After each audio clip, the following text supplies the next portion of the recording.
Okay, third time's the charm. Okay. Hello, welcome to the Scream Podcast with me, Adam, and Alex.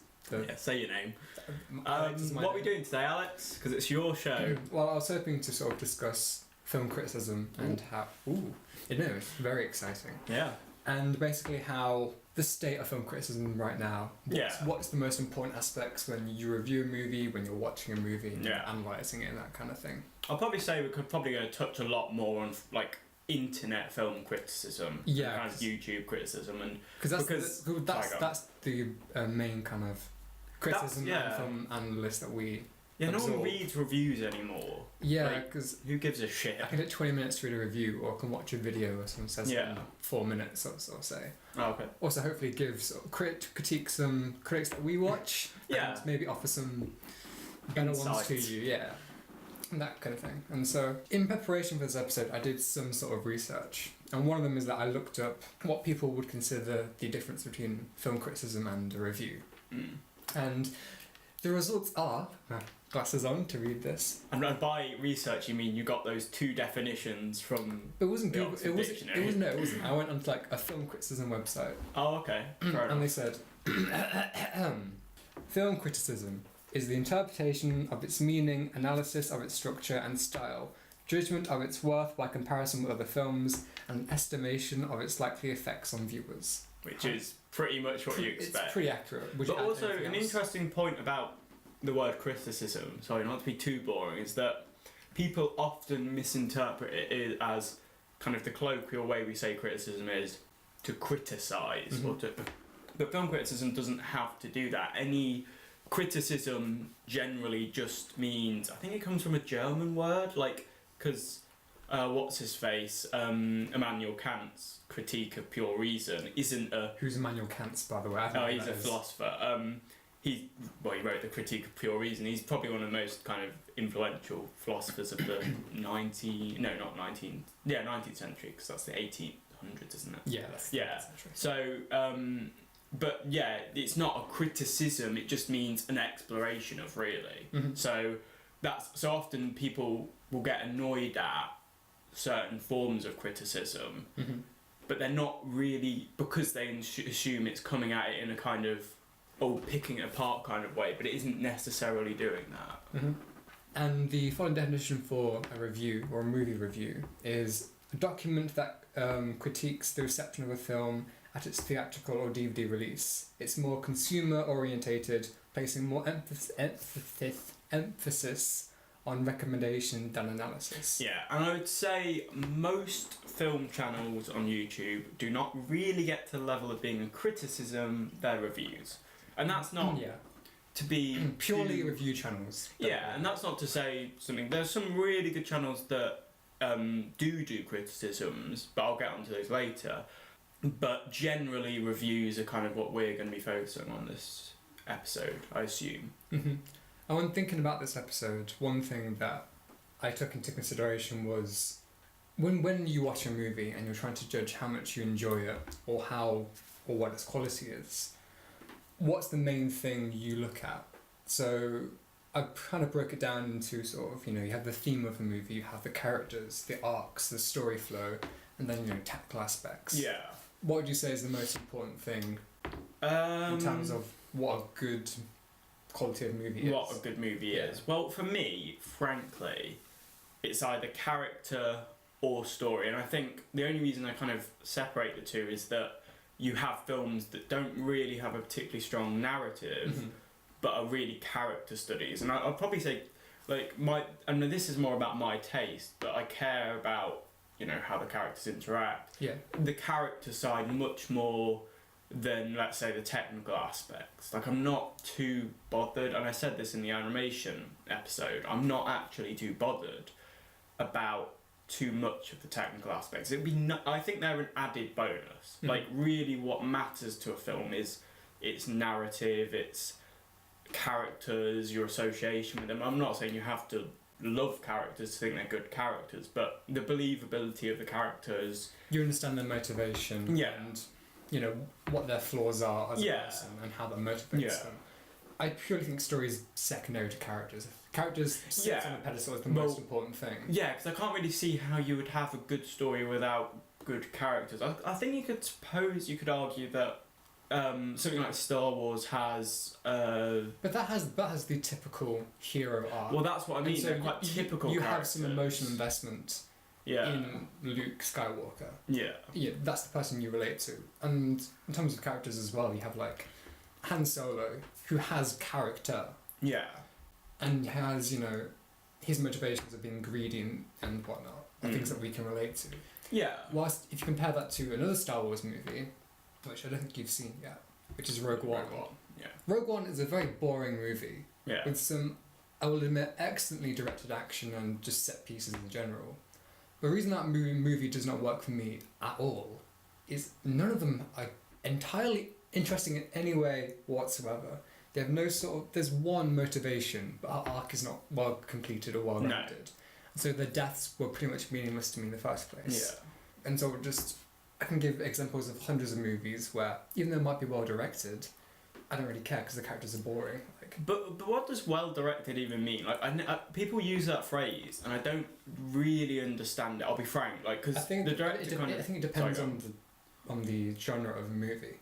So obviously, action movies, you need to have good geography, good sense of the choreography and movement in action.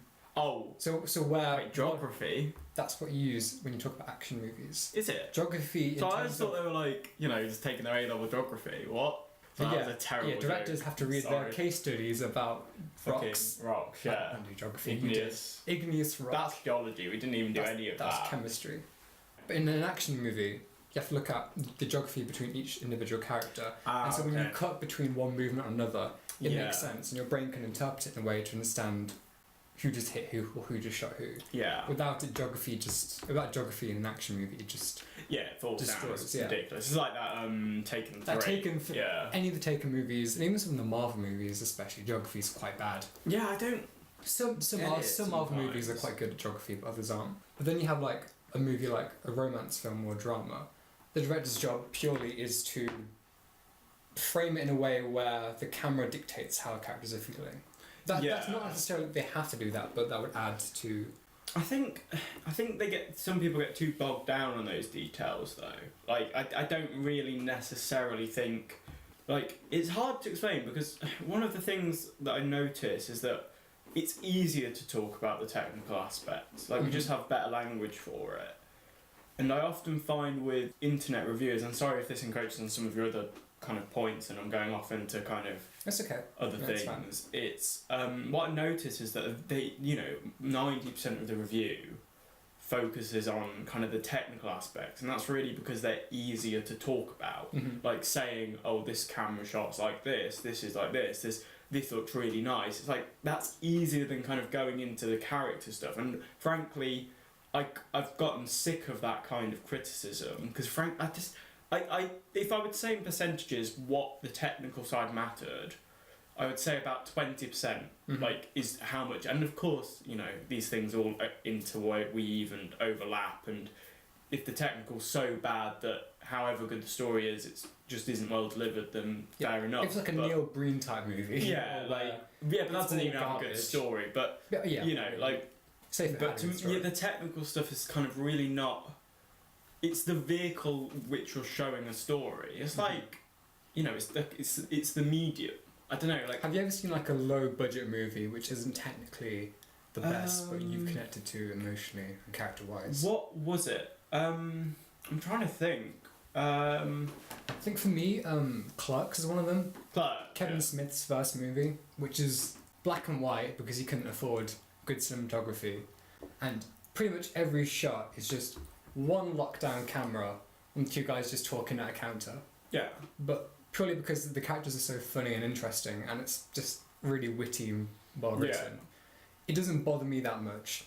Still, I would like it if, it wasn't as flat, but at the end of the day, Kevin Smith's writing and the chemistry between the actors makes up for it. That's one that I can think of from the top of my head. But. Sorry, thinking about that is a good example. I actually haven't seen it, and when I'm talking about technical stuff doesn't matter too much. It's I don't actually have an example I can bring to mind.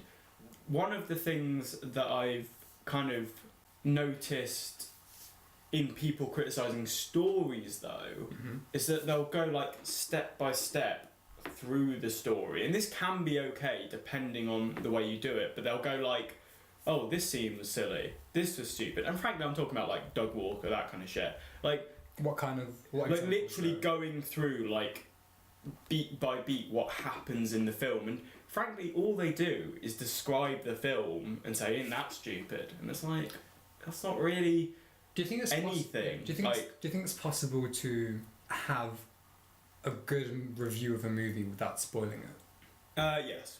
You do? Okay. I do.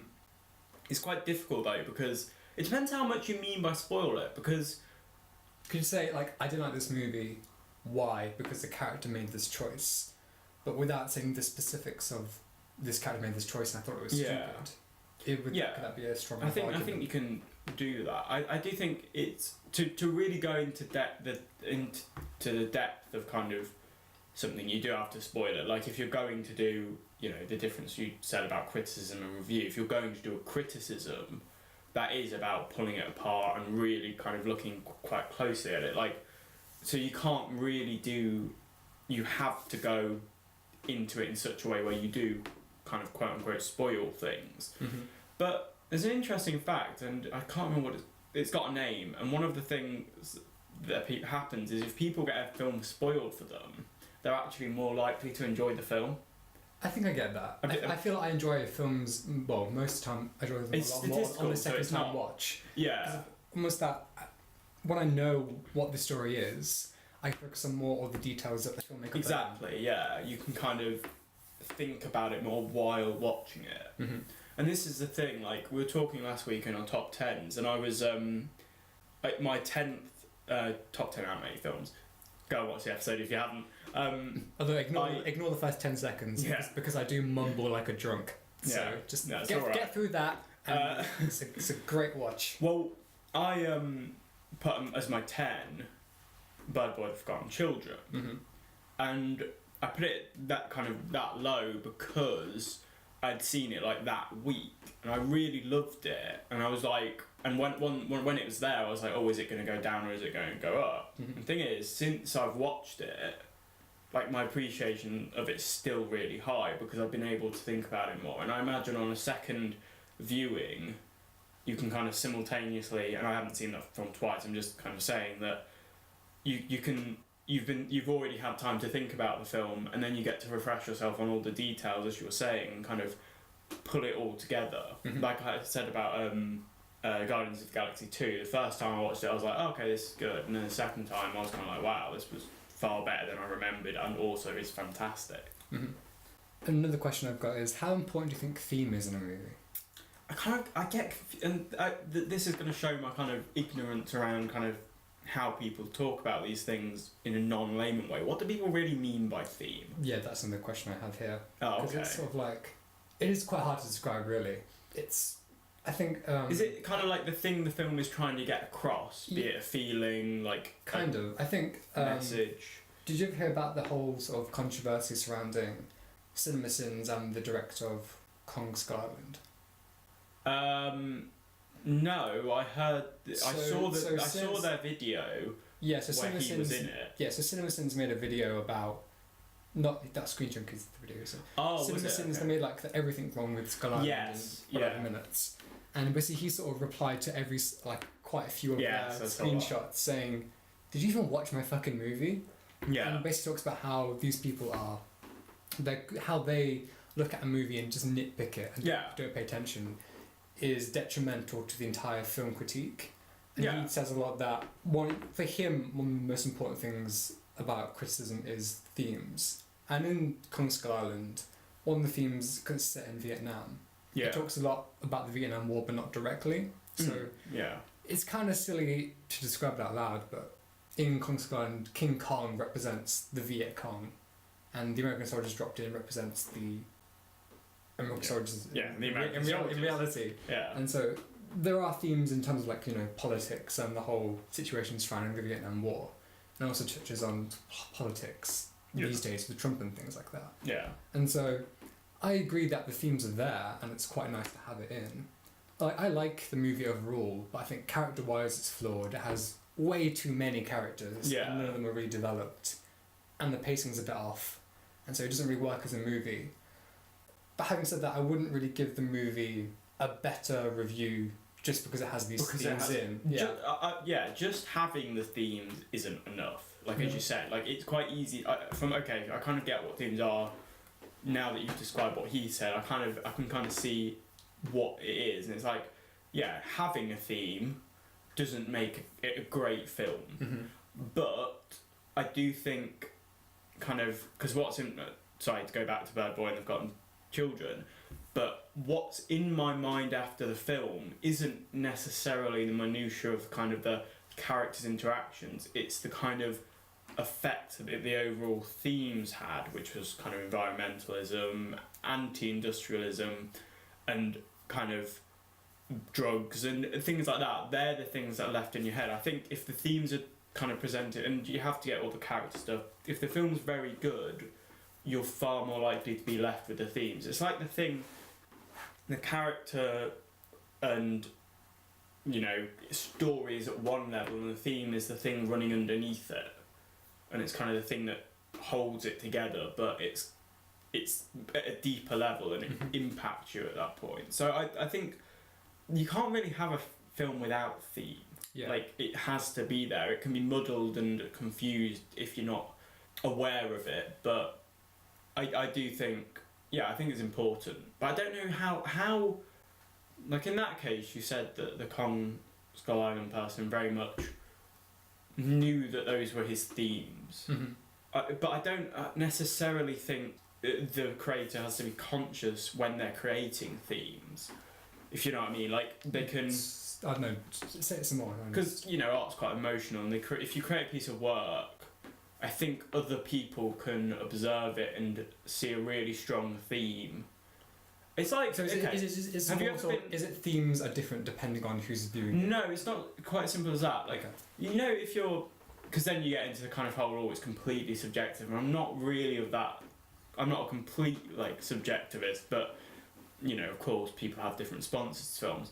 You know, if you're, like... Have you ever been in a situation where you're describing a problem to someone, and you describe it, and you're talking with someone, and then someone just kind of tells you something, and you go, oh, yeah, and it kind of brings it all together? Yeah. It's like that with a piece of art. Like, this person creates this piece of art, and generally the best art kind of comes from someone kind of thinking quite deeply about something, but at an emotional level, and kind of putting it onto page.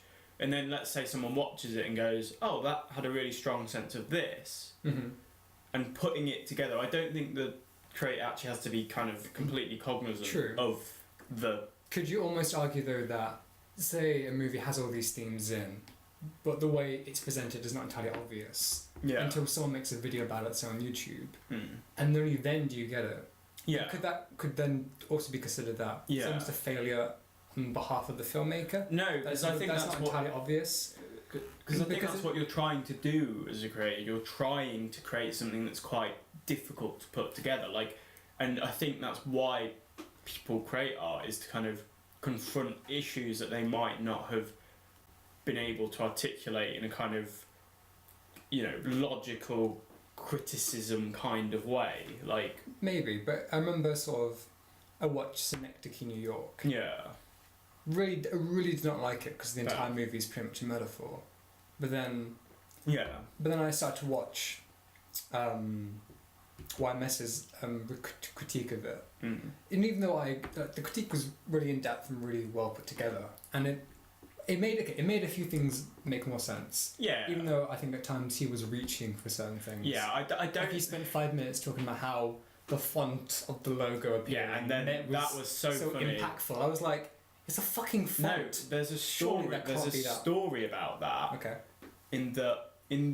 Basically in the editing software they used for the film, Mhm. he was effectively saying, oh yeah, this is clearly this decision because it's not a it's not a default like setting. They would have to have done it themselves, and then it turned out that it was a default setting and it had absolutely nothing to do with what he was saying. And that's my issue. Like, so what would you say is the point when people are reaching for meaning rather well, than it's meaning when being you do actually that. in the movie? YMS, I don't dislike him. I watch his videos and stuff. I think but he's funny. He's a funny he's guy. funny, but I come to him watch for his him for- personality. Yeah, I watch him for entertainment, not education about film, with no disrespect to the guy, because frankly, he just makes such retarded points. Like, seriously, like... He's also quite technically minded. Yeah, but He it's talks not about movies. technically, it's CinemaSins nitpicky. And this is funny, That because as well, yeah. he does this, but then he'll say at the end of the review, oh, well, that didn't affect my score. But and why it's like, does that not well, affect your why score? would Yeah. you put it... If you're sitting there reviewing something, and to create a score, and I don't even like the whole scoring thing, because it kind of creates this annoying way of looking is it at to review a films. movie, or is it just sort of boast Just to give it a his score? cinematic knowledge? And Yeah, it's like... So he's like... He points out these ridiculously minute details that, like... Not... It's not a problem that he noticed them, but it's almost like he's looking for these things. And then he goes like... Oh, well, that didn't actually affect my review. It's like, well, why would you put, like, 50% of your review talking about those little minute details when they don't affect your review? Could you argue It's like- because he's almost saying it for the audience, because there's going to be some people who watch his videos who think that is incredibly important. Well, Maybe no, he's just because mentioning it. because I would Well, say that's a almost- dishonesty on his part. True, Because but he's doing it for his own sort of yeah, of course, and I'm self-esteem and not. confidence as well. Yeah, that's fine, but if something doesn't affect your score, then why spend so much time? And I don't think it doesn't affect his score, frankly, because I think he just says that as a defence when people call him a nitpicker. And this, I'm fucking throwing shade at him, but no, like, and I don't hate his reviews, and he says some insightful stuff, but the Synecdoche New York one, I like that film, and I do agree with there being depth, but he over focuses on these tiny details, and it does feel a little bit like, you know, when we're in English, and like the way that they would say, oh, every word is meticulously picked out by the author, that is such It's not. utter garbage. It's natural so writing. not true. Yeah, that's not how yeah, it just isn't how people create great works. They don't sit there looking at the minutiae of the words. They do, of course, edit it and, you know, make things Look seem at better, synonyms but- is what a lot of writers do. yeah, but they don't do it like that, and it's almost like seeing what's the saying? Seeing trees and not the forest. Is that the saying? You've lost me. It's the forest for the trees thing, and I can't remember the saying. But basically, it's like that. It's like you're seeing this tiny detail when there's a lot more you could explore. But the thing is, it's easier to pick out details like that and talk about them. It's easier to say, oh, this little shot meant this. Oh, this.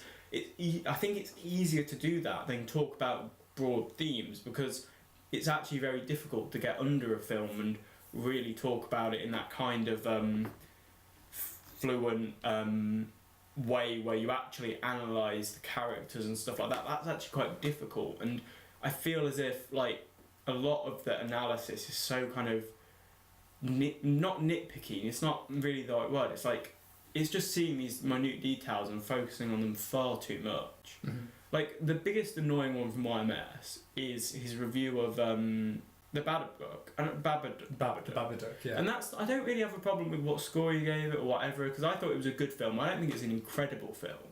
And his score was generally positive. But the focus of the video It's about a girl was falling out of on a this treehouse. ridiculous shit. And if you actually watch that scene, there's plenty of like ways you could explain why she's got her face to the floor. Like, he was like trying, like, using physics and shit to show it, and it was just ridiculous. It was just so pathetic. The scene itself is not, you know, Yeah, I can entirely understand. significant to the entire no, movie. it's literally the whole a movie, tiny scene in the Her film. falling in a certain direction does not Yeah. hinder the entire movie. Like, I can understand that kind of like really minute criticism when you're kind of talking about, is a film completely perfect? And it's funny because the problem with that kind of criticism is that the type of films that you're only ever going to give like good scores are very unambitious dramas with very few shots, with very minimalist presentation, effectively. Because the less you can control, the more of those kind of continuity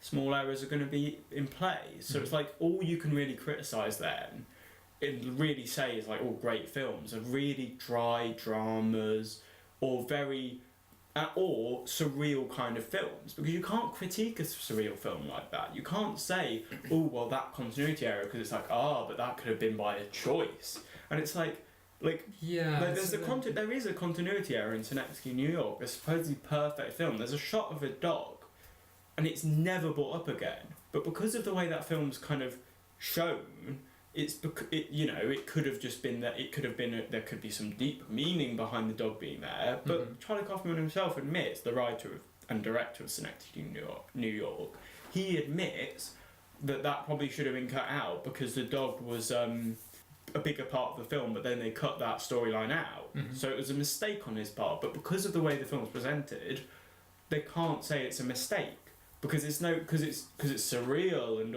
it's so crazy. So it's just such a stupid way of critiquing films. Like, okay, you can notice those things and be like, oh, that's a funny detail. And I understand his point. He does say, like, why should I give good scores to films that don't look at these details when there are plenty of filmmakers that do look at those details?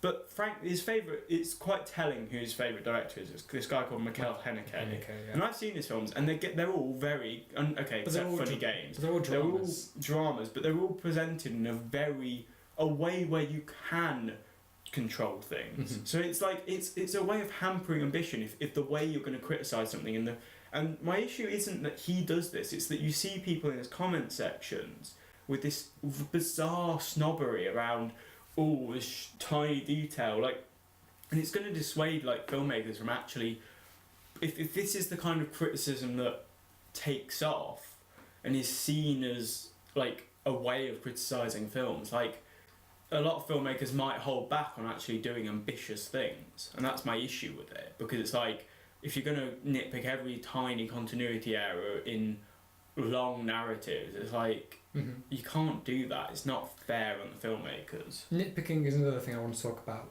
Yeah. Do you think it ever has any value in film criticism or reviews, at all? Or do you generally just think it's almost detrimental? I think or is it the term nitpicking... What would you consider nitpicking to begin with? Yeah, nitpicking is small continuity errors to me. And small details that are kind of... I think they're fine if you don't take them too seriously. And it's really... Sometimes it's not actually the fault of the creator who's doing the nitpicking, really, because I think it's the audience that then... So you can't blame these creators for this. But there are people that then take these people far too seriously and then see it as legitimate criticism. That silly detail there, a better filmmaker wouldn't have done that. It's well, really? Is that really fair? Because to be honest, they just, as I said, story and characters are really what matters, and I think it is the people that focus a lot more on technical aspects that care about those things more.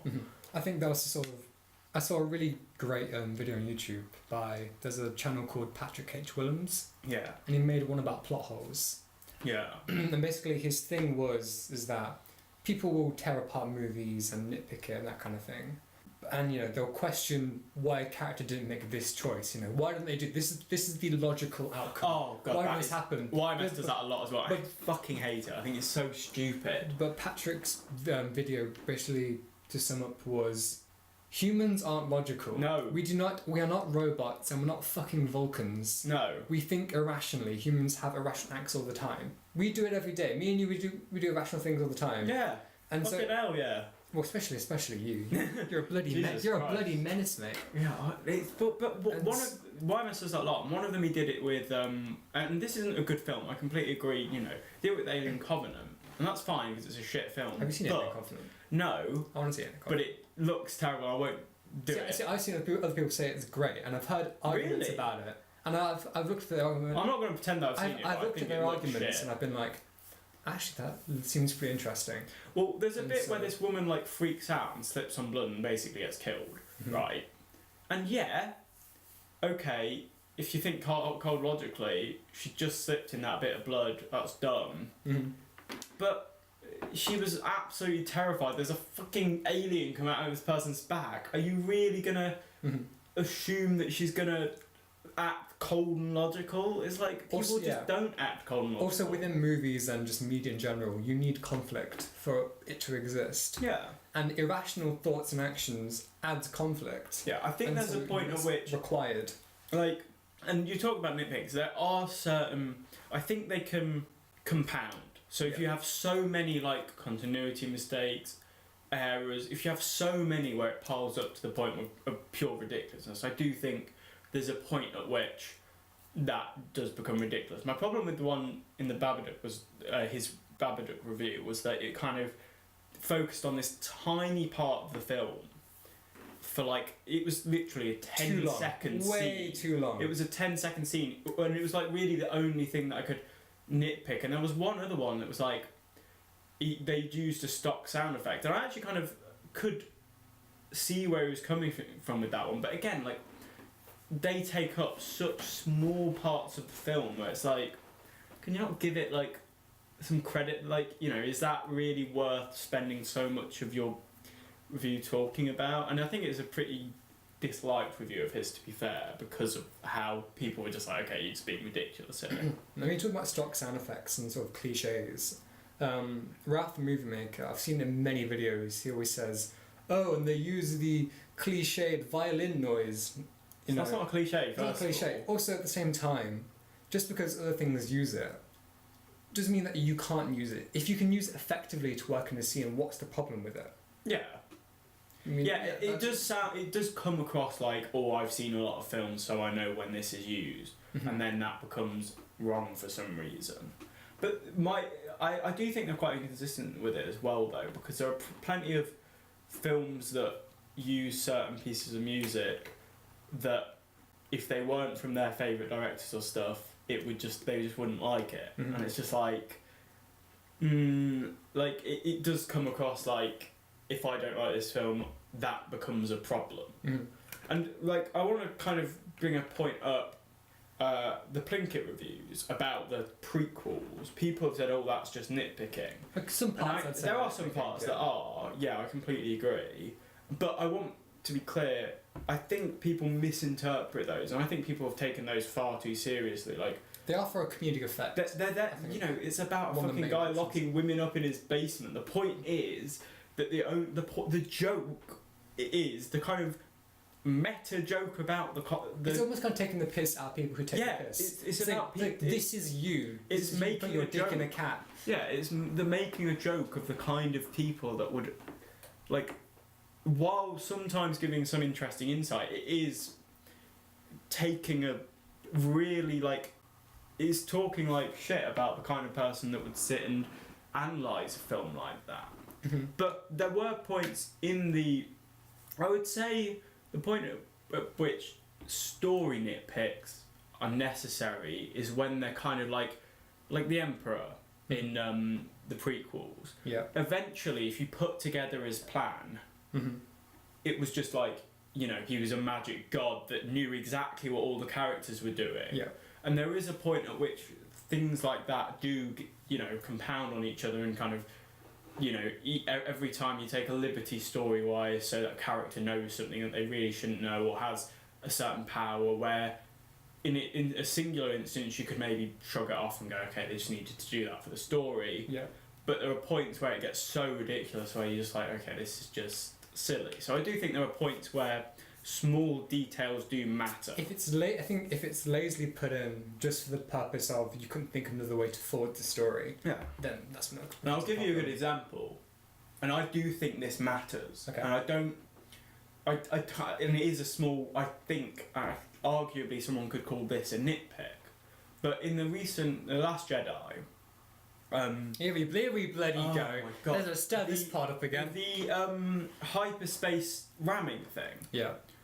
The reason that was never done in the fucking films is because that ruins Star Wars. Like, it just doesn't work. The second you say people can ram ships into each other at lightning speed, you literally change the game. There would never be any space battles because everyone would just ram light speed projectiles into each other from across the galaxy. The second you introduce that, you fucked up. For a 2-second shot that doesn't add really anything. You could have done anything else but that. It was such a dumb idea. See, and the reason it's not a nitpick, I don't think, is because George Lucas knew this and wrote it into the... and didn't mention it in the films, allowed that just to be something that never happened. But in the extended universe kind of stuff... Which is not canon. No, not anymore, because Disney decided, no, everything in the EU... Which is canon. logical, because... No, fair enough, the EU's it not was very mostly good. shit. Yeah, So, yeah, but the fucking what they've done with Star Wars is fucking fantastic. But I don't know what you think of the new Star Wars movies. It's they're so better much better than than the extended they're expanded better. universe. No, but one of they gave explanations of how hyperspeed worked. It was like you went into a different dimension effectively, so you couldn't interact with matter unless it was huge stars, and that was bullshit and whatever. But it got rid of that issue. You could have fun space battles then because people couldn't just hyperspeed ram each other.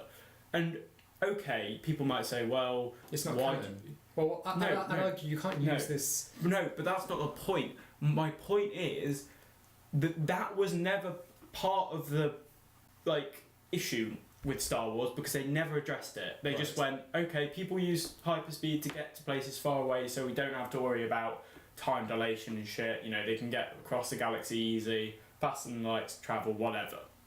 Using that as a weapon instantly makes everything that happens in Star Wars retarded now. Why has no one done that before? Why was it probably because you don't... My argument against this was probably because they don't want to waste their ships. No, but you're thinking too small with this. You don't have to make a ship.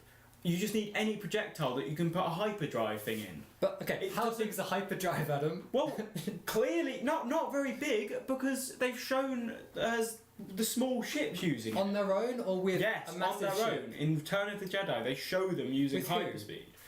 When they're going to the Death Star to kill it the second time. That's because there was a Mon Calamari cruiser which went first. No. No. I'm pretty sure I looked this up. No. I'm pretty sure they even said the Mon... bullshit. I even looked this up. I'm pretty sure the Mon Calamari cruiser had the...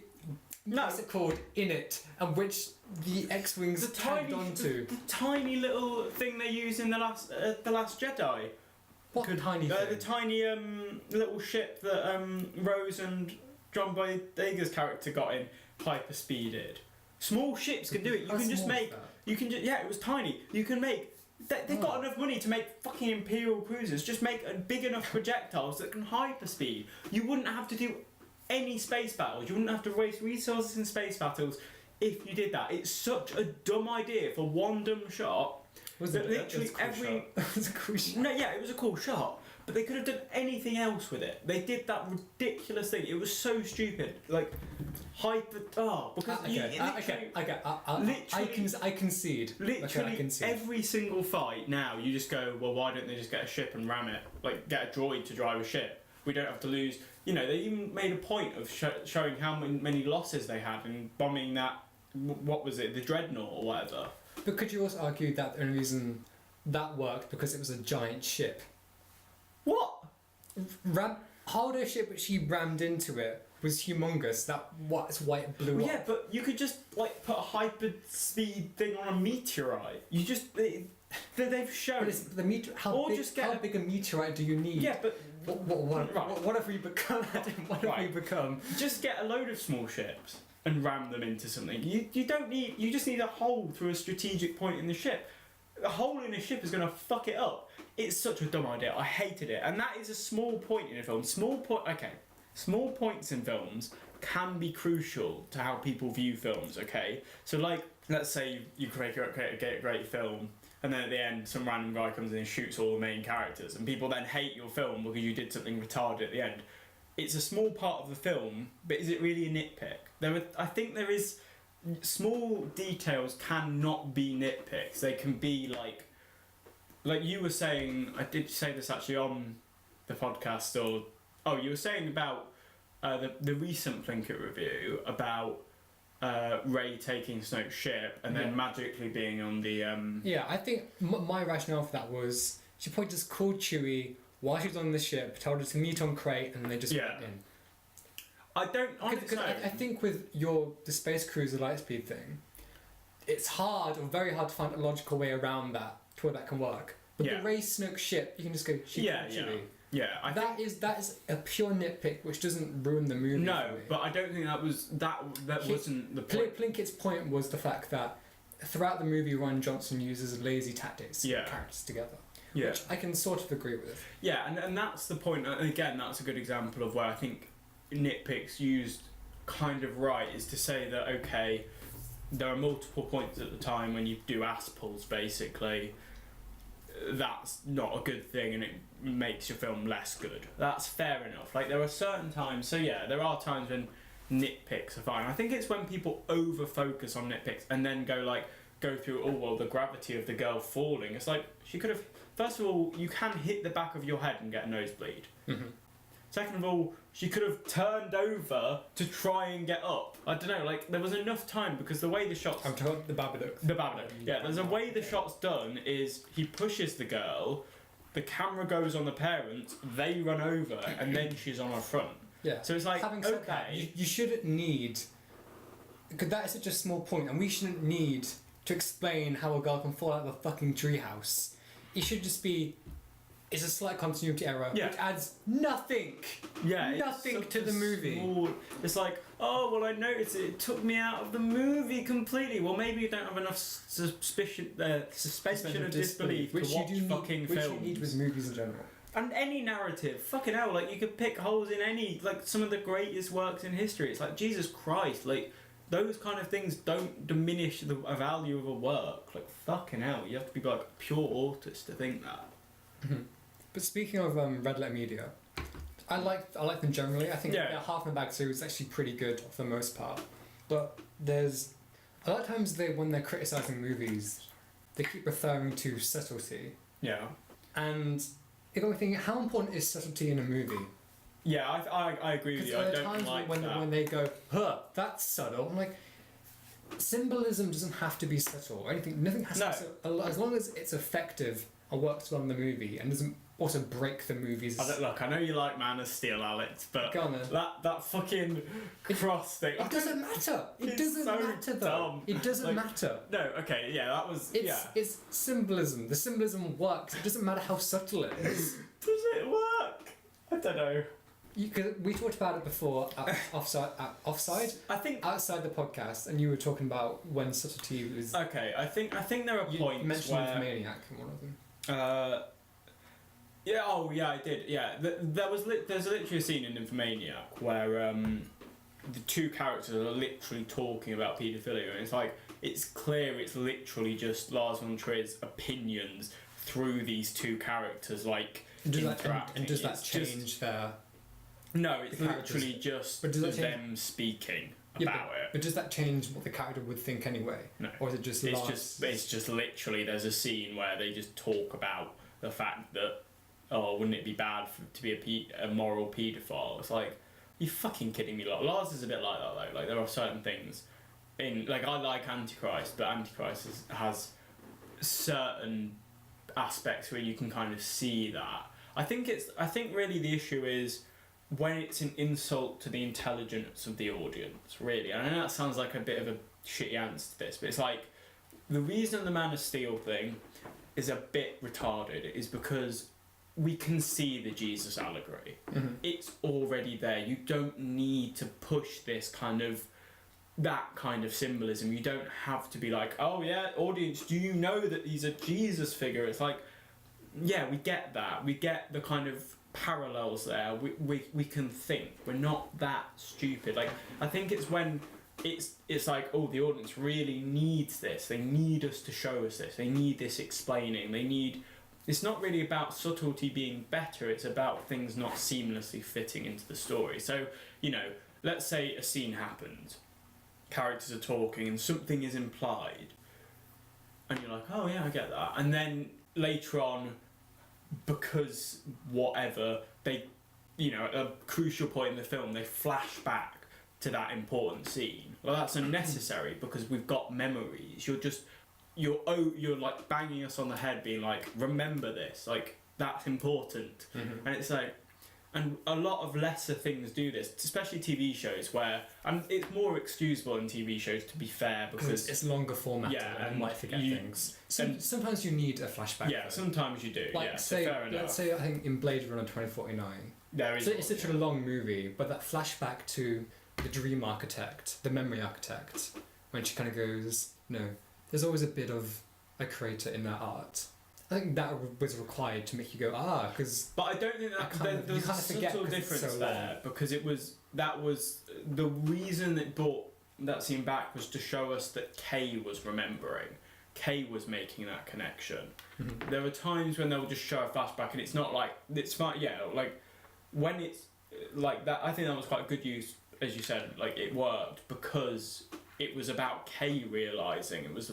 And a lot of the film was about his memory and him, so it kind of wasn't as egregious there, and I don't even think it would be considered that kind of thing. There are times when they will literally flash back, and I'm thinking of shitty shows because I watch a lot of shitty shows. Mm-hmm. You know, like fucking Pretty Little Lies does that a lot. I don't How watch do you that even show. know I Pretty watched Little that Lies show 2 years ago up to the 5th season, and I was like, no, why? This is Why? terrible. I asked you to watch 2 seasons of Flight of the Conchords, This was and before you asked me to do refused. that, actually. But you It watched was 5 seasons of Pretty Little Liars. No, basically, it was because I went to uni and my flatmates are 2 girls and this guy that we didn't meet for ages. He just didn't exist to us. Like, so I was just with these 2 girls and they were both talking. I wanted to get, become friends with them because they were my flatmates. And they were like, oh yeah, we watched Pretty Little Lies. Oh yeah, I'm starting to watch that. Oh, I'm going to start watching that. And I went, I'm going to start watching that too. So I started watching it and it was fucking... The first season was kind of like... It was an interesting premise. It was kind of a bit like Scream but without the murder. Right. So basically it was like... The whole reason Scream's in it was like these girls basically did some stupid shit. I think they blinded a girl effectively, accidentally, but they did it and they didn't tell anyone. And then this character called A would message them and say, I know what you did.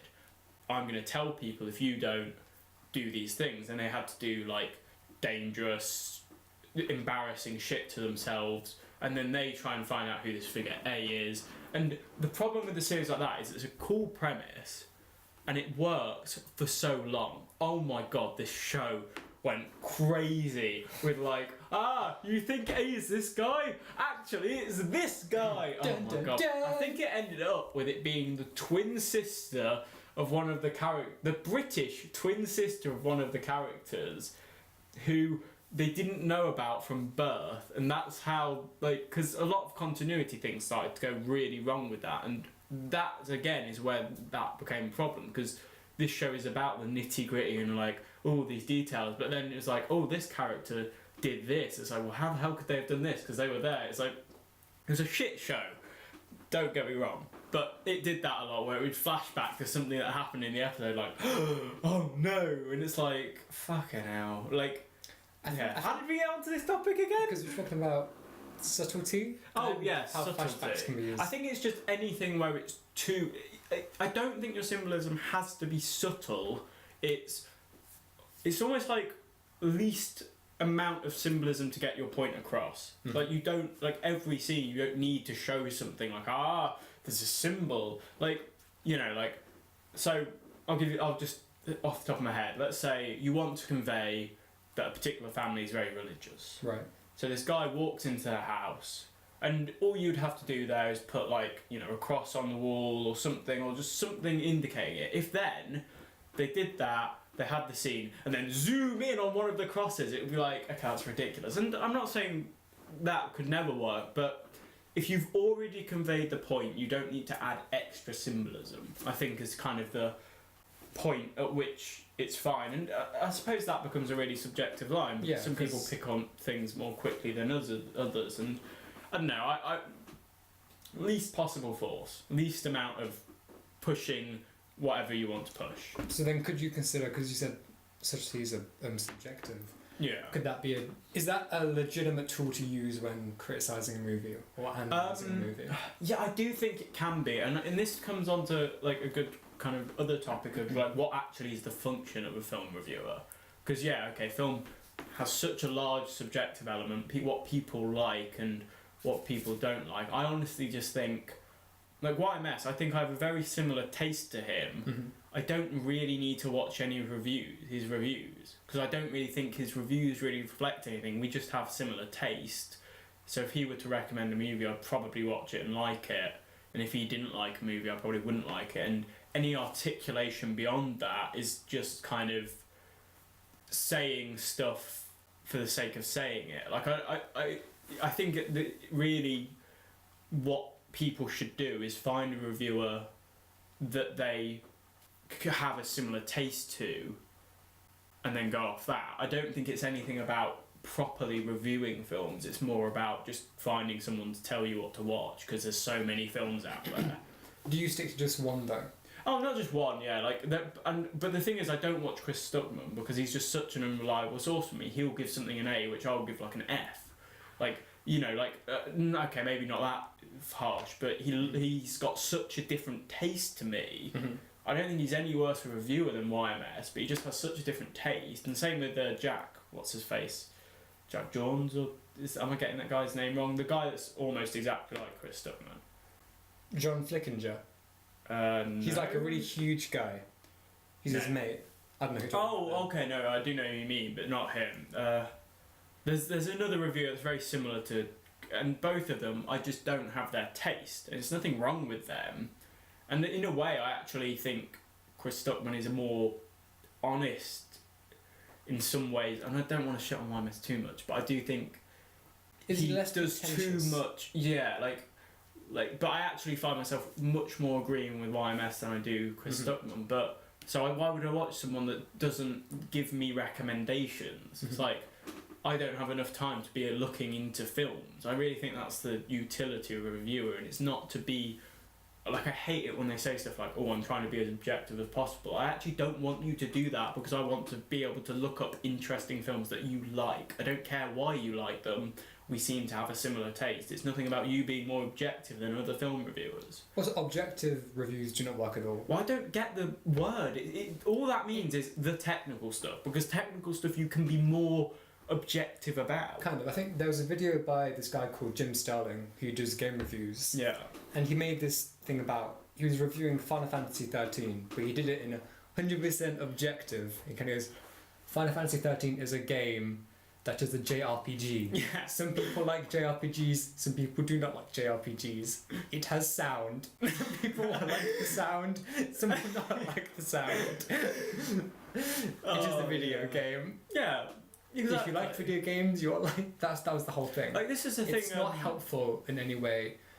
And so for me, I think the reviews I watch, it depends on. But you quite like Chris Stuckman. I do like him as general, but I've got like 30 odd subscriptions. Yeah. I don't watch that many fucking film reviews. Well, this is the thing. One of the things, I base it depending on what the movie is. So say if it's action film which comes out, there's a guy called Rossitron, who I think he's his amazing videos on action films. Yeah. Who is the most reliable source. I do think there's an element of like I really don't like YMS for horror. Like, I think he's got a terrible taste in horror. No offense to him, but I've already said enough about him. If he were to watch this, I would have completely burned that bridge. But hey, whatever.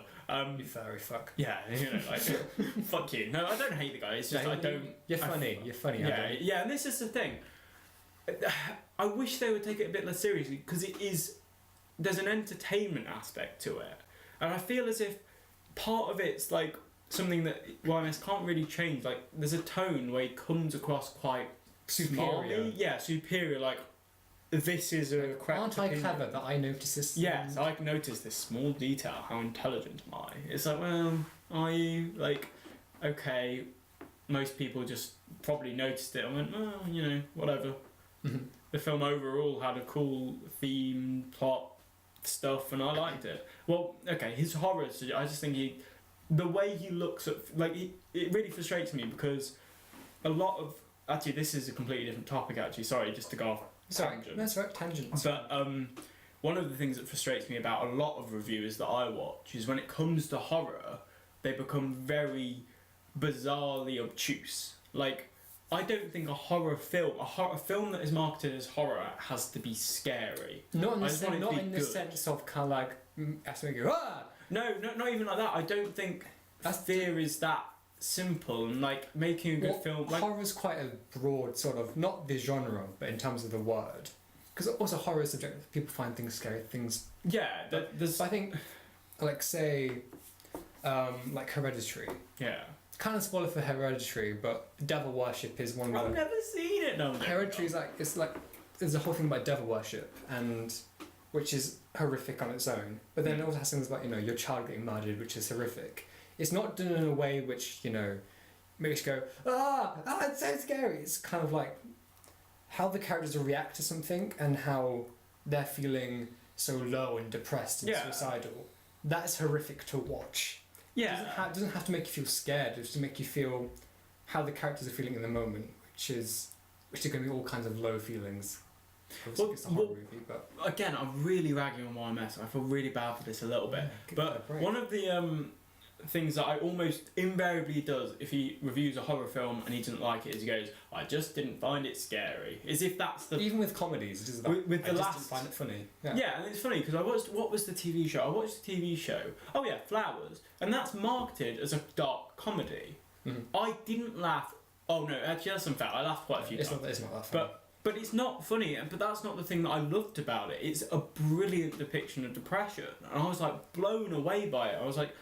And because it wasn't funny, I wouldn't mark it down at all just because it happened to be marketed as a comedy. And same with horror. It's like The Babadook isn't a scary film, I don't think. I mean, it got to me a few parts. There was one part, yeah, the bit where she opens the door and the book's there. That was quite like, oh shit, that's quite scary. Well, for me, it's the bit when he's crawling on the ceiling. Yeah. That think, like, that got to me. There were creepy aspects to it, but overall, I wouldn't really say it was that scary. But I liked it because I think most successful horror movies, they're a drama first. Yeah, exactly. And then from that, your direction dictates on how the character's feeling. Yeah. And that works best for horror movies. Yeah, exactly. And like Hereditary is an amazing example of how to do horror. It never made me go... I never screamed in my seat in the cinema. No. I just felt incredibly disturbed watching Hereditary. Yeah. And just dirty. I wanted to just throw up. Horror should really be called dark drama. Oh no, that's not fair. Like, there is some, like, horror isn't a very, like, there's a lot of different things horror could be, and I don't think scary is the only thing. And I do find that, and it's not YMS for the example I use, but actually for a lot of reviewers, they become very obtuse. Like, if I almost think there are a lot of films that they're very negative towards it. If they weren't, like, didn't have a horror as their tag thing, they wouldn't be as harsh on. Like, it's just, for some reason, horror is supposed to make us scared. It's like, well, so, if I walk into the film and it's the most amazing emotional film ever, it's got beautiful acting and everything, but it didn't scare me at any point. No, it's a bad film. Didn't do what it should have done. And there are points where that's fucking stupid. Like, I understand this. So there's a comedy special. I don't know if I should talk about this, actually. What is it? Okay, there's this comedy special on Netflix called Nanette, right? Nanette. And it's being heralded. It's the greatest fucking piece of art ever. It's brave. And it's basically about this woman who was raped. Right. And it isn't a comedy because she just goes up there and starts talking about how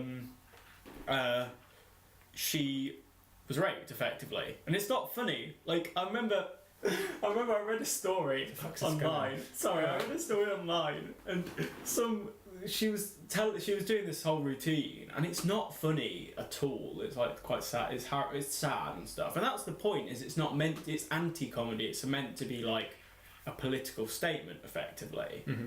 But some guy was in the audience, and I think he went with like his girlfriend or something.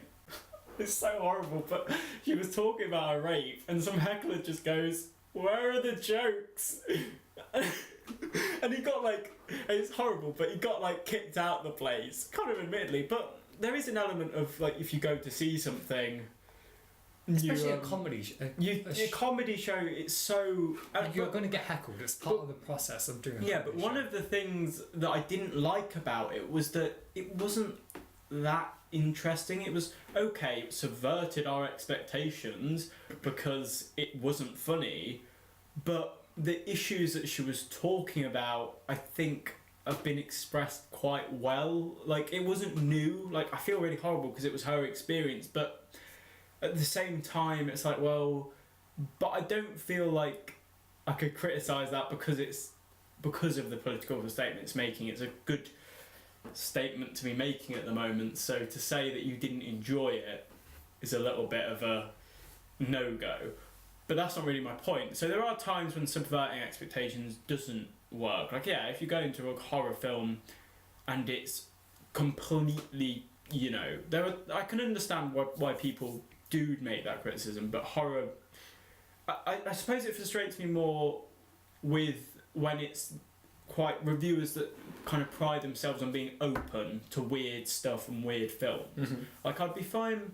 I think my point is I would be fine when it's like a consumer base. Like, if someone says, if you're trying to talk to consumers, saying something's mismarketed is fine. So going like, okay, I didn't like this because it was mismarketed. Mm-hmm. But it annoys me when it's like these reviewers that are supposedly so kind of out there, what's really interesting films, then push off a whole genre and say this genre must be this. Mm-hmm. When they're the kind of people that go, oh well, art doesn't have to be anything, it can be what it wants to be, and they're open about that. But then in this particular regard, I think it's more about inconsistency, because I don't think it's an unfair criticism to say things aren't presented and what they actually are. Because yeah, if you go to a comedy show and someone starts like, I can just imagine someone like buying tickets like, yeah, let's go and see this comedy show, have a laugh, you know, our dad died, you know, it would be nice to have a few laughs, and then have some woman like talk about how she was like raped by a few guys. It's like, oh shit. Like, I didn't like it because I don't know, I didn't enjoy watching it. It wasn't when it was because I was halfway through, she kind of goes into I didn't like the political statement she was trying to make. She effectively said that at the end she kind of made the point of, I'm quitting comedy because I don't want to be self-deprecating, because self-deprecation is bad, effectively. Mm-hmm. And I'm like, no, self-deprecation is fine, get over yourself. Right. Like, yeah, okay, I'm sorry these horrible things happened to you.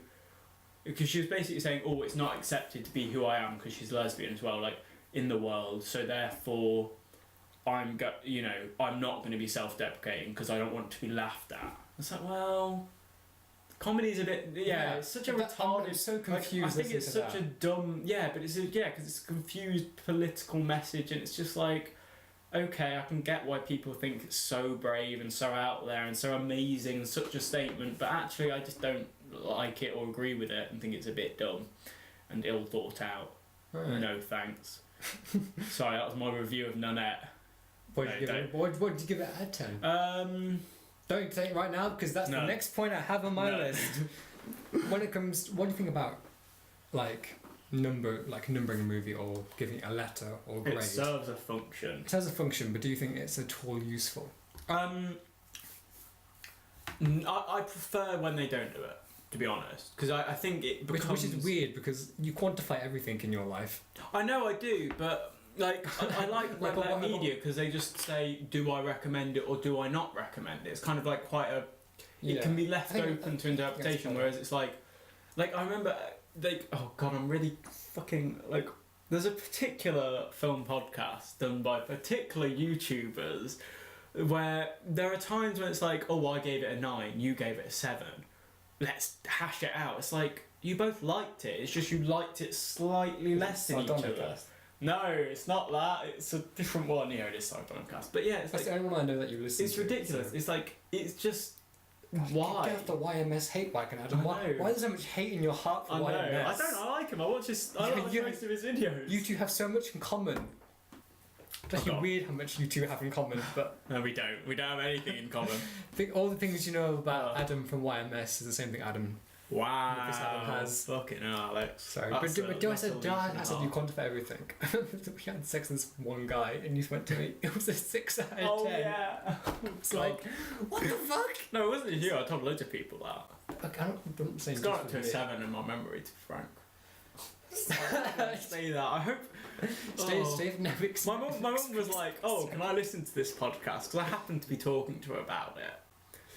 No, did you say something to her? Someone said something to her about it. I was like, I wanted it to be my dirty secret. Like, I said it to our like group of friends. Oh yeah, no, I did tell my mum about it, and she's like, "Oh, can I listen to it?" And I was like, "No, you can't, mum." To be honest, like our friends were like gave us the best compliment of all by saying, "You know what? It wasn't that bad." Yeah, it wasn't terrible. It wasn't terrible. No, it wasn't as bad as I expected. Yeah, which in friend talk is the biggest thing you can get.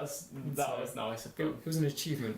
In my eyes. Where were we? Oh yeah, review scores. Yeah, it serves a function just to give a kind of like overall barometer of but I don't like it because then people get obsessive over the scores. It becomes like a cycle of like, okay, you initially just use them as kind of a barometer, and then people get really obsessed with what you're giving scores to. And like I remember, like people go on, and this isn't the reviewer's fault really. Like it's not a issue of the reviewer. And actually, one of the things to give YMS real props is when it comes up on Sardonicast, he kind of tries to get away from the conversation because he's like, well, I just gave it whatever score I wanted. Do we really have to go through this? It's more Ralph that fucking goes like, oh, why did you give it a 7? Like, And maybe they're joking around a bit with that. Like maybe I'm being too harsh. I think review scores get really bad when you get sort of like IGN levels. It's I'm gonna give it like a 7.8 out of 10.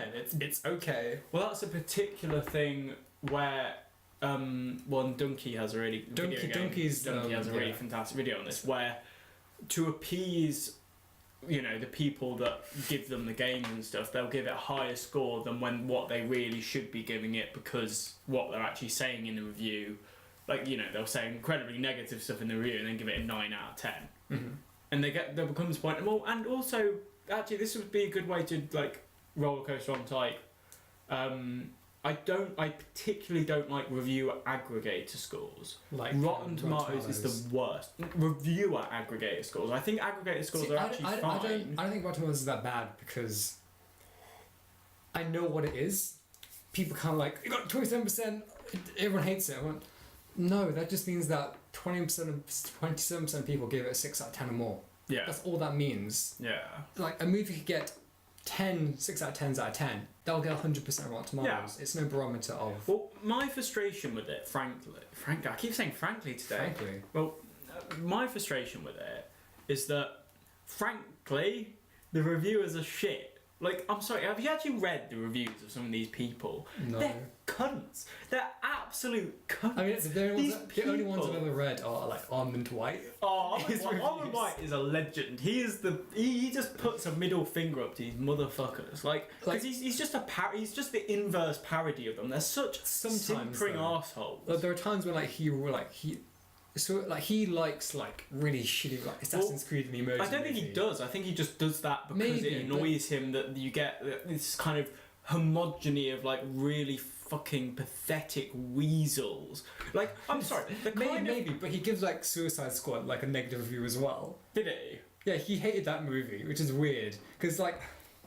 I like Man of Steel quite a bit, but he called it the Godfather of superhero movies. And not even me, who's the biggest like Man of Steel apologist, I'm not gonna call it the Godfather of superhero movies. But then because Suicide Squad had a bad review like everyone else did, and so part of me thinks maybe he's not all like a contrarian. Maybe he has some. No, I think he's a little bit of mix of both. I've heard stories. I think Ryan Johnson sat next to him for an award thing, and there's a really great like thread of tweets about like his antics. I think he's just a fucking excellent troll, to be honest. I love him. But my problem with like the whole Rotten Tomatoes thing is the kind of reviewers they get. The thing I like about like IMDb is it's everyone in the world's score just gets aggregated. You could have some guy in India, you could have people across the world from a broad spectrum of beliefs talking about films and, saying whether a film's good or bad, and you can kind of go into the reviews. And I don't like using these scores too much because, like, one of the things I've noticed is that most of my films that I really like are in what I call the Kino range, which is 7 to 8, which is like between 7 and 8. And yeah, there's some scores that don't do that. Like there's some films that are blown, but generally it's like, so they're not films that are generally loved and completely beloved, but they're not generally hated. Generally. Yeah. So like, I don't hate these like that review aggregator. The problem I have with Rotten Tomatoes is you get very homogenized type of person reviewing these films and becoming the quoted reviewers. And I don't top reviewers, like what? Who are they?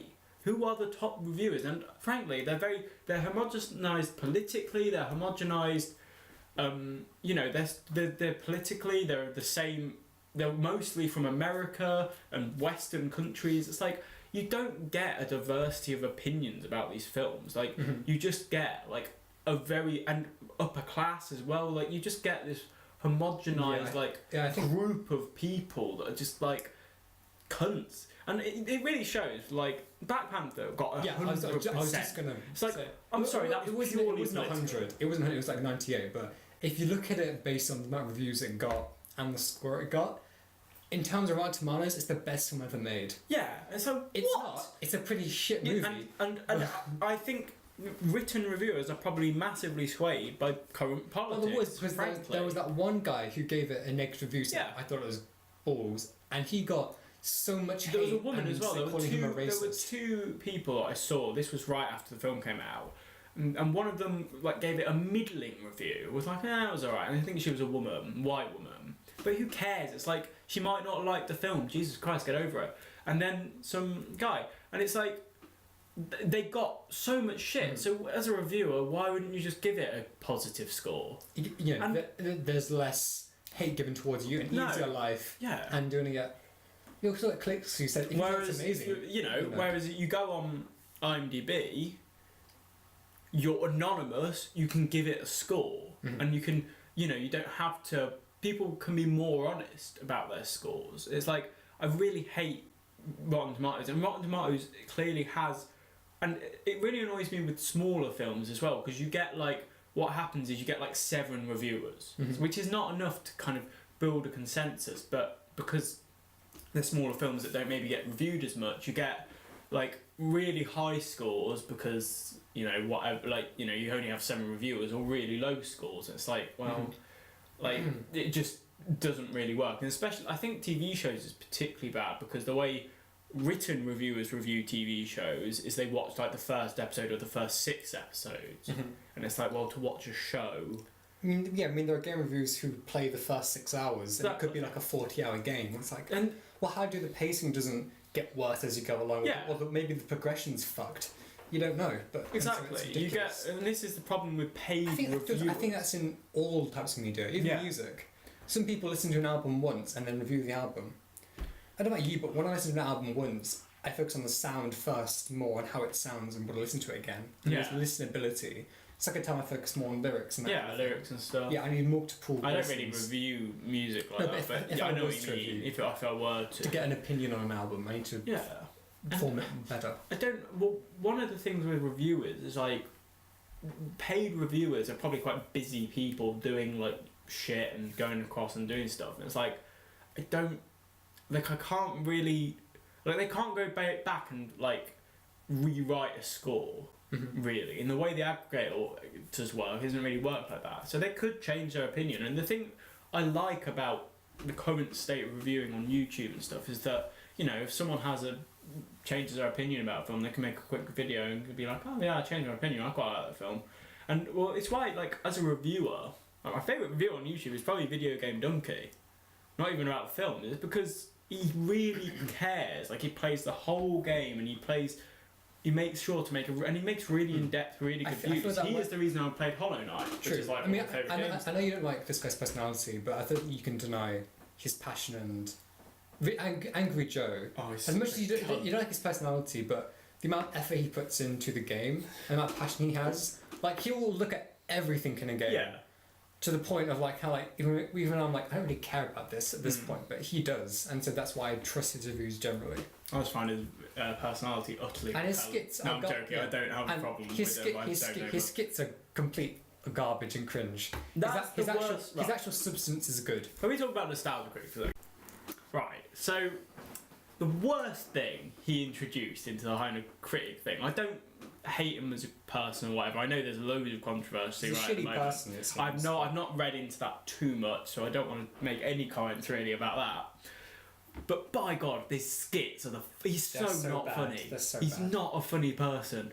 He's so unfunny. For the most part, he's not funny. He has his moments when it's Yeah, he just has him his talking, moments, but I don't think he gets he's it. not funny at all. Oh my god, have you ever seen his films? No, why? Oh why my would I watch god, his films? they're so terrible. It's hilarious how bad they are. It's like, I can't believe someone that like, and I know there's the whole thing about like Space Cop, It's which is not good. terrible, yeah, which is Red Letter Media shit.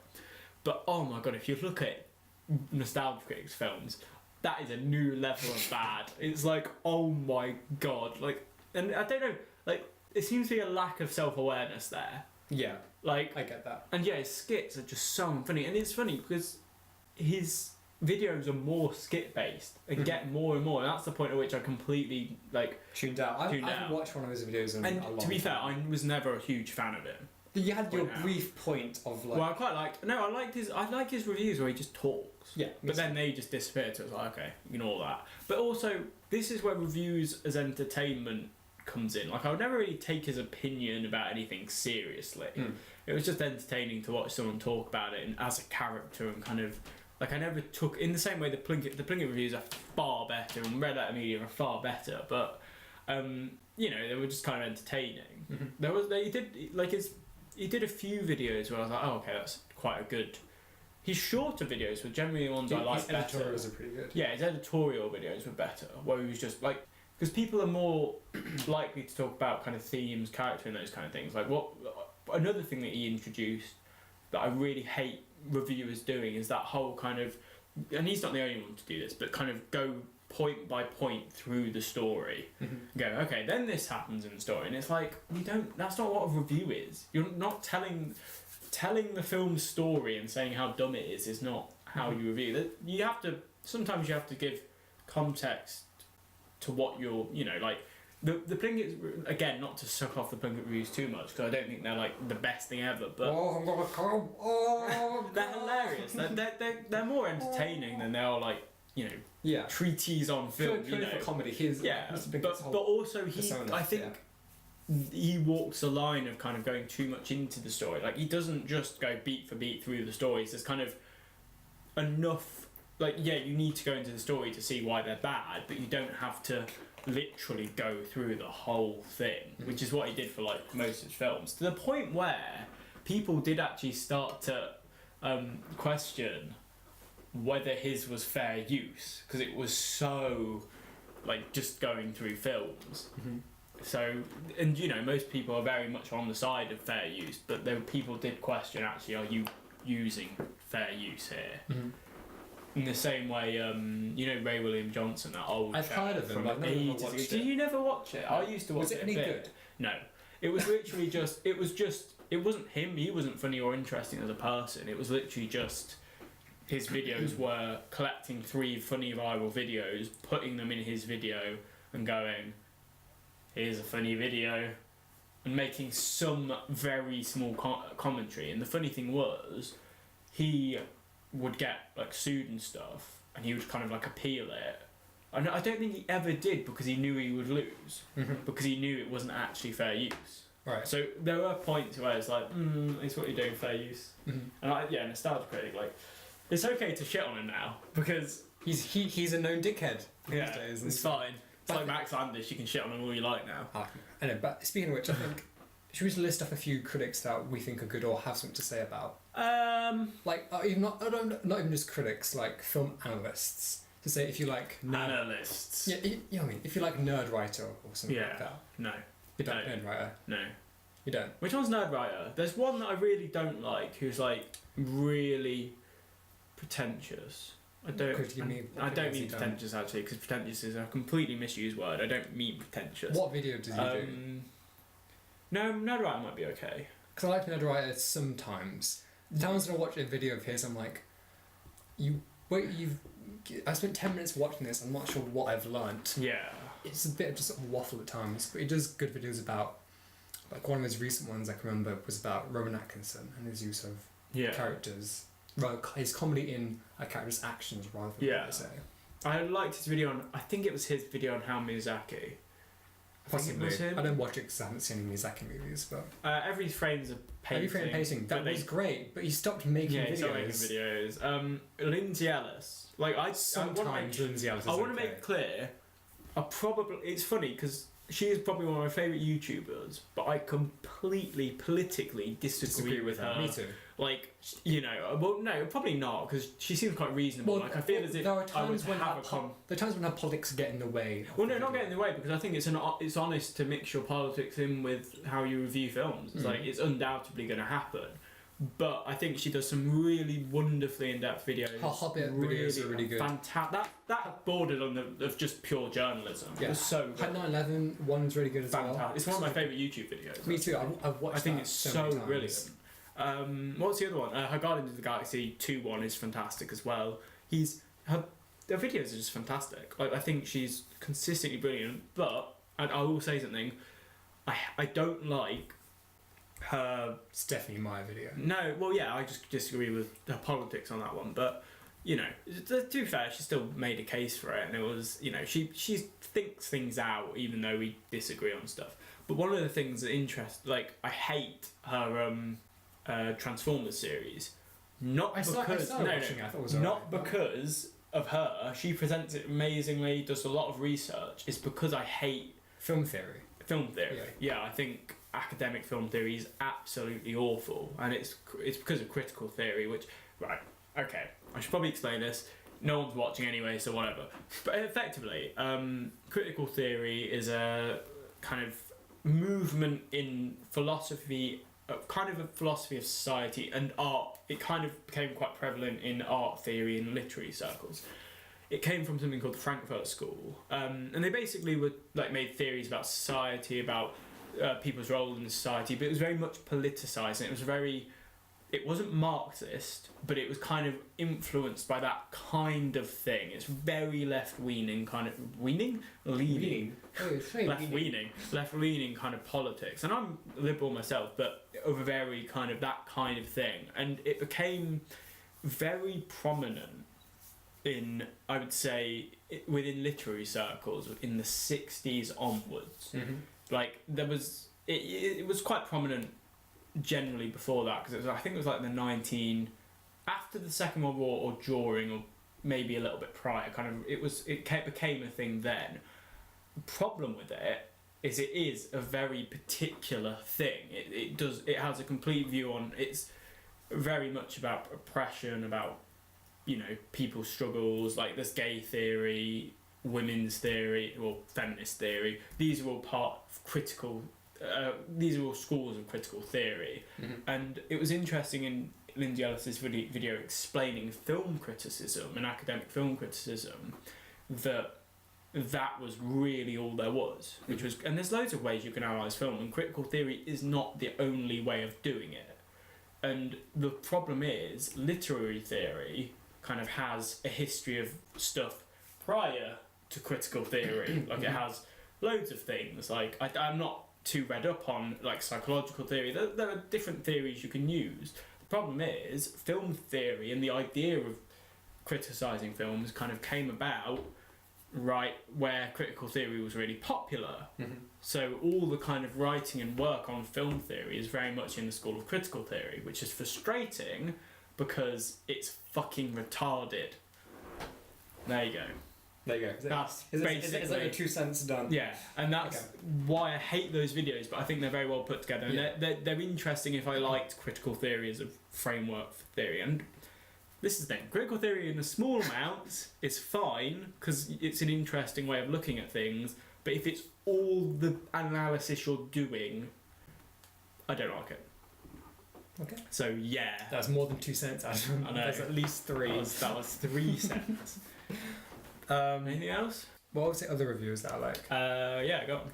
Patrick H. Willems, who he's a lot of film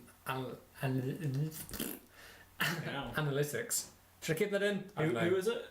Patrick H. Willems. He does a lot of editorial videos, like different subjects. He did one about how heist movies are basically a metaphor for filmmaking. He talks about Ocean's 11 and how the oceans. If you look at it, it's how Steven Soderbergh went about his life and how. I think I know this guy actually. Yeah, I think he did one about like Batman: Mask of the Phantasm and Mission Impossible movies. Did he do one about Arrival, or is that someone else? That might be Nerd Writer, but No, I don't think that's an director. no, He but did do one about Arrival, but there's another video Yeah. by someone else that. maybe I'll put a link in the description. I'll share it with you because it's a fantastic channel. He's pretty amazing. There's one guy called Rossitron who focuses pretty much entirely on action and how it's directed. So I have quite a passion for action, and I'm very particular about how it's directed and choreographed. And how I learned it was from watching his videos. He's very informative and it's quite clear. Tip it that way, so it doesn't make much of a noise. Adam's pouring apple juice, and I have to show him etiquette. I only want a little bit because I know it's quite expensive. It's nice apple juice, and I feel bad that I'm Yes, drinking. I'm so rich, I only buy the finest apple juice. Rossitron's pretty good. You'll learn a lot, and especially if you're involved in action. In terms of other critics, I think it's I've shit on them, but YMS is very entertaining. Red Letter Media, I watch. Red Letter Media is really good. I like Red Letter Media. I think all their series are pretty good. Yeah, I think reviews on my favourite series on YouTube. And what's it called? Ralph the Movie Maker. I think he's more entertaining than I don't really find myself agreeing with his opinions, but I think he is quite an entertaining. I find him a bit obnoxious sometimes. Yeah, I kind of feel sometimes it feels like I'm reading a cinema 101, like the type of criticism he makes is well, why is that shot like that? It's like, well, it does sound like someone's just come straight out of film school, which is kind of true because he actually does go to film school. So. And in terms of do you ever want to video games at all? Or? Well, yeah, video games. I don't really watch many reviewers of video games. I don't really care enough. Video Game Donkey is hilarious as a person, but his reviews are unbelievably in depth. And they're like 4 minutes long, but they just give you a lot of things. Yeah.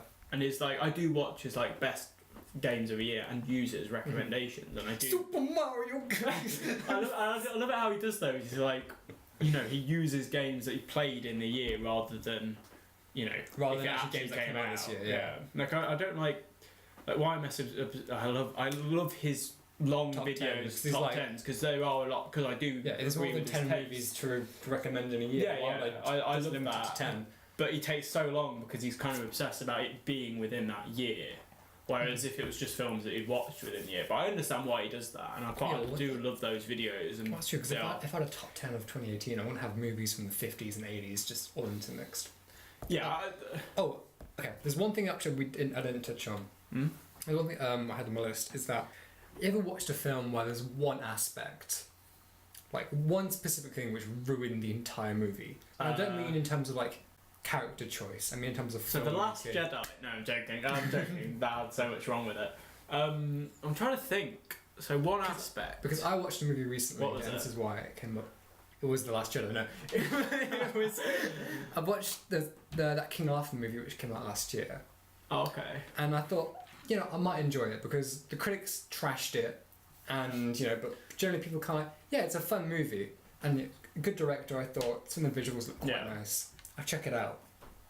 And the one thing which is truly atrocious about this movie, which I thought was fine overall, but is that the editing is horrendous. And I'm not a person who looks in a movie and looks at, one edit. The Neil Breen editing kind of. Thing is, it's hard to know what editing is. Okay, in the sense of that, it was quite obvious that it was written as a 3-hour movie. Yeah. But then the people with the distributors said, you can't have a 3-hour movie released in theatres, it's going to make no money. So can you cut it down to 2, please? And so they cut it down to 2, meaning there should be 5 scenes out, which would add a lot of characters, a lot of development, and story and pacing. Yeah. But because they realise we can't have these scenes play out, there are montages. There are about 10 montages in this fucking movie because they couldn't have them play out as normal scenes because it would have been too long. And so it ruins the pacing entirely. Yeah. There's one segment in it when Arthur has to prove his worth. He has to take Excalibur through this place called the Badlands or the Darklands or something, which is surrounded in mystery and evil monsters. It's throughout the whole thing it's showing you it's this awful, terrible place, and you're going to go through hell to get Excalibur to the top of the mountain, and that's where you'll find the truth, Arthur. I was like, oh, this is going to be this really intense sequence. Is it cut to him pulling out the sword? No, he has a sword at the minute. Best take it to the top of the mountain to find the truth. Yeah, okay. And so I thought, that's going to be really, interesting. Well, Arthur's going to see his development, going to see him struggle. He's going to get battered. Hero's journey. Yeah, you're going to feel, the exact hero's journey. And so it cuts to him, like, the mage is about to summon a portal, and it cuts to him back in the Badlands getting taken by an eagle. Then it cuts to him on top of the mountain. Then it cuts back to him before he gets to having banter. And it's just a montage sequence, which is horribly cut between, like, 4 different time zones of before he's gone, when he's going, in the Darklands on top of the mountain. And so, one, the tension's gone, because I know he makes it off the mountain, because you showed me in the 3rd shot. And it ruins all pacing and drama and character in this entire movie. And it happens throughout. There's like 10 times this same thing happens. Yeah. And it just made me think, there's a really good movie in here somewhere. Yeah. That's a common people say, and I'm quite like. But it is. I think if you gave me good editing software and everything you shot for that movie, I could stitch together like a 3-hour movie, which would be really good from this movie. Yeah. Because all the elements in there are pretty good. Some are, it's not like this groundbreaking movie, but I think because I wanted it to be so much better than what it was, because it had so much potential, that this one aspect just ruined it for me. Yeah. And so. I'm trying to think of one. Not really, but I see what you mean. I'm getting messaged, I think. Doesn't matter. Sorry, I shouldn't have mentioned that. I can just feel the vibration in my leg. Sorry about that, Alex. Might have to edit that out. No, I can't really think of any. Parkinson's. I actually can't think of any. Okay. List for some movies. List of movies. Just list them. And I'll pick one. No, I can't think of any at all, actually. Okay. I suppose I can think of a TV show though. Oh, go on then. Where one thing ruined it. Right? Go on then. Merlin.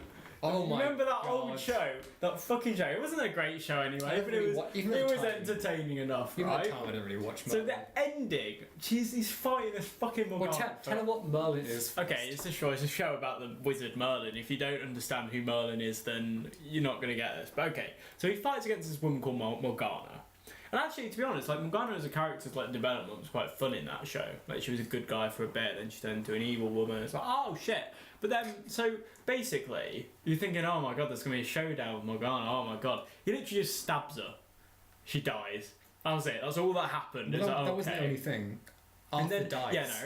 Yeah, but Arthur dying was fine. But Arthur, was it? Well, no, because they were like, oh god, I have to get the dragon to like come and bring Arthur so that he survives. It's like, oh no, he's dead. So that was a waste of time. You might as well just let him die instead of getting our hopes up. So he dies, puts him in the river, and then I don't know, like he throws the sword, and then Arthur's hand just comes up and grabs it. He might as well have just given a thumbs up. And it was so retardedly done. I was like, oh my god, that was so stupid. But okay, whatever. And then Morgana becomes queen. Not Morgana, sorry. Gwen becomes queen. And it's like, okay, whatever. That's not the ending though. The end, it cuts to modern day England with stuff, and there's just an elderly Merlin walking past. It's like, what the fuck? Why did you do that? What was the reasoning? It was the worst thing I've ever seen. It was possibly the worst ending to anything I've ever watched. It was so bad. Wow. So that's my answer to that one. Quick thing. Speaking of King Arthur, this is completely unrelated Both of us are King Arthur related. I didn't realise that. But here's another thing. This is something I thought was funny.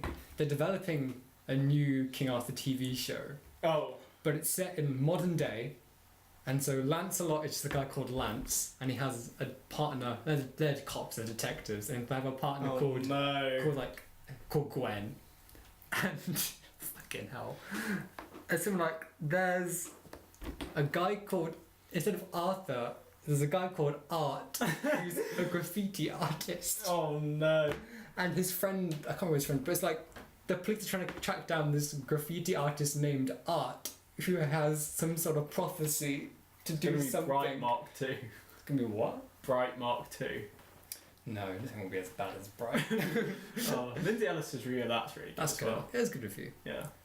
I think that's all I have on my list. I guess you wanted to discuss quickly. Sorry, because you just reminded me. Remember that TV show we watched, which was what was it called? It wasn't TV. It was a TV version of what's it called? I don't know what the fuck you're talking about. The one with the... Cool, James McAvoy. Yes, that was my great. God. Remember that? No, it wasn't great. It was so ridiculous. It was It wasn't terrible though. was I weird remember it's because like- that was about because the BBC, as part of our GCSE English, we had to watch like adaptations of Macbeth, That's fucking and the BBC made like modern versions of them, and the version of Macbeth was Macbeth is this cook in a kitchen, and his Yeah. boss is a celebrity chef who just uses Macbeth's recipes to get famous rather than thinking of his own. And so, because it's Macbeth, Macbeth murders people, they have to go down the route of Macbeth just murders his boss. Wouldn't it just make it easier to go to the press and go like, hey, he uses my recipes and steals them and I get no credit for them? Nah, to be fair, that wouldn't have worked. So Because it's the guy easier, could have just been like, no, he doesn't. He's just a jealous chef. so Like, it's, that so it's would work. easier just to murder him. No, but I think they built that up all right. Like it was like, you know, And I'm gonna do it. and the three witches were garbage men. Yeah, that was the That was the fucking dumbest bit because they talked in like Pigs the will rest fly, of it. pigs will fly. The rest of it Yeah. was kind of in. It was like, modern day English, modern day, but the they garbage talked men spoke in Shakespearean relatively language. normally, and then the garbage men like stopped talking and fucking riddles. It was like, for goodness sake, why are you doing that? I'm sorry, that just came to mind. I Yeah. thought it was quite funny. Where does this podcast go? I did have something. I'm trying to remember it. Can I have a minute to think, and you can just edit that little bit out? Yeah, go on, think. Oh shit, what was it? So How I Met Your Mother had a bad ending. Yeah, it did. It was fucking terrible. It was dreadful. Oh, well, no one gave a shit about them getting together. What was the name? Rachel? No, because it's not Rachel. No, Michelle? No, what was her name? The mother. Call her the mother. It's just No, easier. not the mother. The one that he does get with at the end. Robin. Robin. No one cared about him getting together with Robin. Well, because do you want to know why though? they had because that written at the They start. wrote that 7 years ago. But shows develop in 7 years. Yeah. You'll adapt the way characters feel and their emotions and stuff. It and could have their, been and a their really arcs. it could have been a really brilliant, bittersweet ending where she does die, Yeah. and then just being left at that. And then and say, it just- and then like, hey dad, you're in love with Robin. It's like, No, it's not satisfying. don't do that. It's not No, satisfying at all. literally, if they just cut it off with like, that's it. That's just how I met your mother, and kind of about her dying. That would have been like the whole last season was retarded anyway because they did the whole season at the wedding, which was something that went over like 3 days, and it was fucking stupid. They shouldn't have done that. Mhm. But I can understand them doing the whole the mum actually died because yeah, it makes sense that he would be telling this story about how he met their mother if she was dead. Like it would be quite heartfelt and moving for that to happen. Like, and it would have been a great ending. But then oh my god, the acting of the kids as well was so bad. It's like you should get together with Robin. What is love? What is love? Yeah, it was so awful. Oh, that's a bad ending as well. Like this. Like this, The exactly ending what of to this say. podcast. Oh, it's just a metaphor for. Yeah. It started off quite well, I thought. Oh. I think that's all we have to add. I think. Yeah. What else to say? No, that's I'm it. I'm gonna edit loads of this ending out. I This is think. pure. We are- fuck we you, are just fuck going you, over. Fuck you. Fuck you. Please don't go. Come back. Ah. Oh, don't please say you do actually edit this out. I'm gonna keep that screaming out of context. That scream's gonna be. No one's gonna watch it to the end anyway. Just gonna be that's going all. no one's gonna watch it apart from the people I forced to watch it. How many people? Because we get like 16 views. Is that just the people that? I don't know, 16 people. So, So we do actually get some consistent viewers. yeah, I guess so. Okay. Cool. Oh, that Anyway. was. How long was that? Hour and 40. Oh my. 40. How? How did we go that long? No, because I didn't get here until. You talk for a long time. That doesn't lie, Adam. Oh, I thought you said 2 hours and 40. I was like, No, Jesus hour and Christ. 40, I You said. can stop the recording, Alex. No, this is all. We haven't done our outro yet. I thought that was our outro. What, you going? Ah! Okay, thank you for Okay, listening. thanks for listening. We're back again with another topic. At some point. We'll figure some out. point in our lives. So please don't do that one. Isn't Our lives. Lives. Hello, ladies. Goodbye. See you Okay, later. see ya. Ah!